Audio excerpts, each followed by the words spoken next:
So, you know what this is? This is just me kind of ranting and raving every week about stuff that really affects me in the corporate space.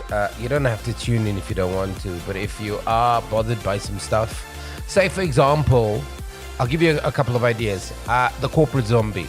Have you noticed a corporate zombie in your office? I'm 100% sure you have, right? Or are you going to be the office slag across the Christmas period? Are you going to destroy your name after a couple of beers? Are you going to be that person that will tarnish your reputation forever? There's one amongst us. Are you potentially going to win the lotto? And what do you say to family members who are all of a sudden rocking out of the blue and want some money? Or have you thought of winning the lotto and or the lottery, or how your life would change? And have you imagined yourself divorced after you've won that money? Or have you even contemplated not telling a single soul that you've won 100 million US dollars or pounds or South African rands or baht or dirhams or whichever country you're in? Are you one of those? Have you cheated on a loved one? Have you cheated with a partner of yours? Have you cheated with a colleague at work? Have you heard crazy stories and have just wondered, what the fuck is that about? Right? So kind of, this is just a rant.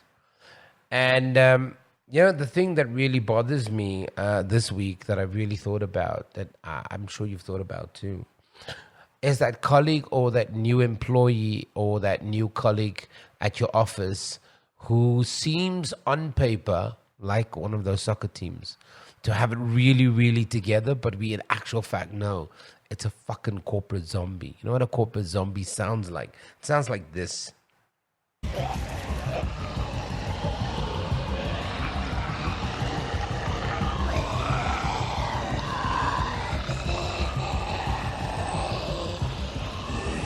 Yeah, so it makes noise, but it's not really coherent, if you know what I mean.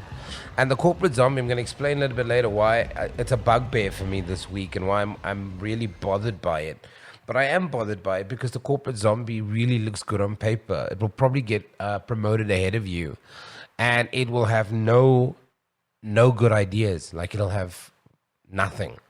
Like, it will regurgitate ideas from where it used to work previously, he or she, and it will pretend to have an understanding because obviously it's got the right qualifications. It's studied communication or marketing or stakeholder management, or it is a vice president of sales or something. But in actual fact, what it is, it's just really, really good at kind of regurgitating an idea that worked 15, 25 years ago. It's really, really good at dusting off its strategies and kind of changing the names and making it sound as if it's innovative. And I know we've all worked with corporate zombies. I know that for a fact. I know somebody right now is sitting next to a corporate zombie, and it looks like it's got life in it. She looks like she's got life in her, but she's got no ideas. She's in the wrong position. She should probably be somewhere else, and yet on paper, she looks much better than you. And I'm really worried about that corporate zombie, because that corporate zombie is infiltrating every space, every sector, every quarter. They're in the creative space. They're in the tech space. They're in the fintech space. They are in management, middle, senior, and junior. And they literally walking around with their arms out, and they stealing ideas, and they regurgitating ideas. I've used that word quite a couple of times. But nothing they come up with is new, fresh, and bold. And so that corporate zombie could be the reason why a promotion for you is not in your timeline immediately. You might have to leave because obviously what zombies do is they devour brain cells. They wear you down, and so eventually that corporate zombie will get the better of you. Now, if you don't know where corporate zombie comes from, or just the term zombie comes from, in actual fact, it's a mythical dead person. The question is, what qualifies a zombie? And I want you to look around you. I mean, because is there a mythical person in standing next to you who's returned to life as a walking corpse, reanimated, maybe a little bit dead, and of course a group of them. I must be honest, I have not experienced a group of zombies, but they call the living undead, so or the living dead, I should say. And I don't know if you're unfortunate enough to have an entire management that are the living dead. Sometimes it happens. Young people come into an environment and they are kind of met with individuals that have been there for way too long, have absolutely no clue what they're about. And these individuals are called the shots, and they're probably the living dead. Now, if you want to know what a synonym is for a zombie, it's a zombie with an I, without the E, living dead, dead person, dead soul, deceased person, deceased or departed. Now, that could be from a creative perspective, from a day-to-day operational perspective. And this person is really just sucking the life out of your department, sucking the life out of you, and is quite happy to be done with you when they're done. Now, where does the word zombie come from? Because I've latched the two together, the corporate and the zombie. Well, history shows that the idea dates back to the 8th century. Now, can you imagine in the 8th century, there was a corporate zombie walking around already? The word zombie is said to have come from Nzambi, which is Congo. In Congo, it means spirit of a dead person.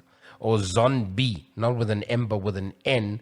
And it's used in the Louisiana Creole or the Haitian Creole that represents a person who died and was then brought to life without speech or free will. Now, unfortunately, the corporate zombie does have a little bit of free will and does have speech. But that's as far as it goes, because none of the ideas from the zombie will ever trump any of your ideas, but yours gets shot down because on paper they look better, or in actual fact they might be your boss, as I stated earlier. Now, what are zombies afraid of? Obviously, zombies are afraid of many things, especially the corporate zombie. But in reality, there is a real phobia around it. It's called, I'm going to try and say this word, it's an incredibly long fucking word. It's kinemotophobics. Are terrified of zombies or afraid of turning into zombies. Now, you should be afraid of turning into a zombie, into a corporate zombie. And we don't have enough time today to unpack how not to be a corporate zombie, but I'm going to in my next segment. So if you're afraid of turning into a corporate zombie, or your leader is forcing you, has taken a bite out of your neck, or has taken a bite out of your creativity, and you are turning septic, eventually what's going to happen, it's going to affect your blood. Your heart will stop pumping. There will be no brain activity. And what will end up happening is that you'll literally kind of be in a hamster wheel, right? Many of us feel this time of the year like we're in a hamster wheel.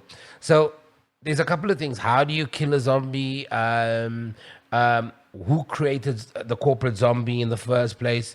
Does a bite from a corporate zombie affect you? Are corporate zombies afraid of social gatherings, performance evaluations, and those kind of things? How do you survive a corporate zombie apocalypse? Do corporate zombies eat, for example? Then there are a couple of other things. Is Rob Zombie a corporate zombie or a white zombie? And then, it's just a ton of questions that we're not going to be able to answer in this segment, but I really want you to just look around you. I really want you to understand the environment that you're in, because you might be slowly turning into a fucking zombie. This station is now the ultimate power in the universe.